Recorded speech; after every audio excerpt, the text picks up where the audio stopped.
Bismillahirrahmanirrahim. Assalamualaikum warahmatullahi wabarakatuh. Nah, di sini saya akan menjelaskan tentang regresi logit atau TOBIT atau logit regression. Nah, di sini apa yang membedakan regresi logit dengan yang lainnya? Saya contohkan ini apa namanya? Ini ada data tentang ketahanan pangan. Ketahanan pangan keluarga. Di situ dikategorikan suatu keluarga itu tahan pangan atau tidak, seperti itu contohnya.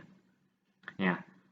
Jadi di sini pilihannya antara 0 atau 1, seperti itu. Tidak ada yang lain, antara dua ini saja, 0 dan 1, seperti itu. Nah, saya contohkan juga kalau di skripsi manajemen ada juga tentang, saya pernah baca tentang keputusan membeli. Nah, keputusan membeli. Yang saya tidak setuju di situ keputusan membeli ini dijadikan skala Likert dan skalanya antara 0 sampai 5, seperti itu.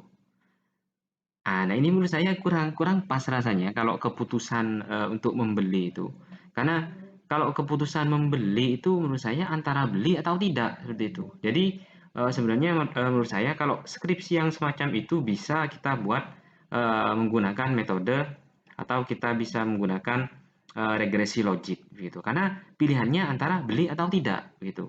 Kalau beli itu berarti 1, kalau tidak 1. Nah, ini di data ini contohnya misalkan tahan pangan. Kalau tahan pangan 1, tidak tahan pangan 0, seperti itu. Nah, itu contoh saja ya. Jadi bisa kalian aplikasikan di berbagai macam materi ya, tergantung data yang kalian pakai. Tapi karakternya seperti itu. Kalau yang regresi logik bisa antara 0 sampai 1, seperti itu. Itu namanya regresi logik. Nah, kalau pilihannya lebih banyak lagi ada beberapa metode namanya, kalau tidak salah misalkan multinomial logik dan segala macam, yaitu kalau pilihannya lebih dari 2. Ini karena pilihannya 2 ya antara 0 dan 1, kita pakai regresi logik saja gitu. Nah, ini saya pakai datanya ya.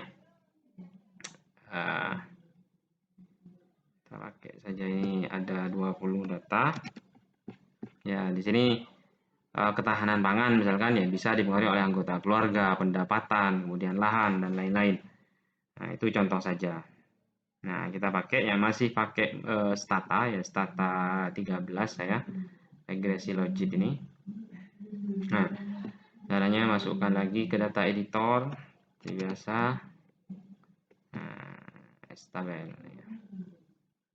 Kita tutup datanya.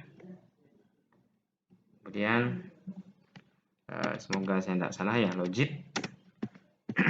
Jangan lupa pokoknya variabel pertama itu variabel Y. Nah, baru selanjutnya variabel X.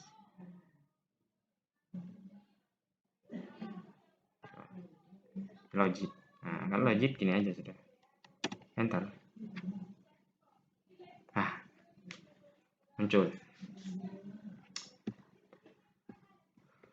Ya, caranya masih sama seperti biasa ya. Jadi, ini kalau kita lihat ya,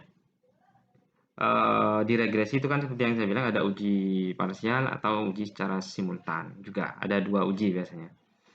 Nah, di sini uji secara parsial ternyata ya, kalau kita lihat nilai probability-nya dibandingkan dengan alfa 0,1%, 0,5 atau 5% atau 10%, itu cuma satu variabel yang berpengaruh secara signifikan terhadap variabel Y, yaitu variabel contohlah anggota keluarga di sini.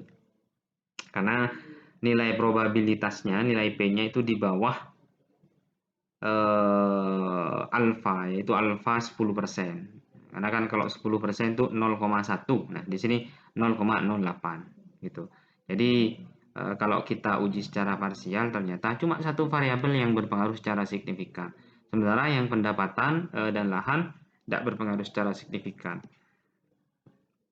Selanjutnya untuk yang uji secara simultan, uji secara bersama-sama ternyata nilai probabilitasnya ini 0,13. Jadi ini secara simultan atau secara bersama-sama tidak berpengaruh terhadap variabel Y atau ketahanan pangan seperti itu.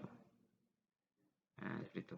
Nah, menariknya juga kalau yang di regresi logit ini kita bisa melihat namanya food ratio. Nah, bedanya apa? Kita tinggal ubah aja yang logit jadi logistik.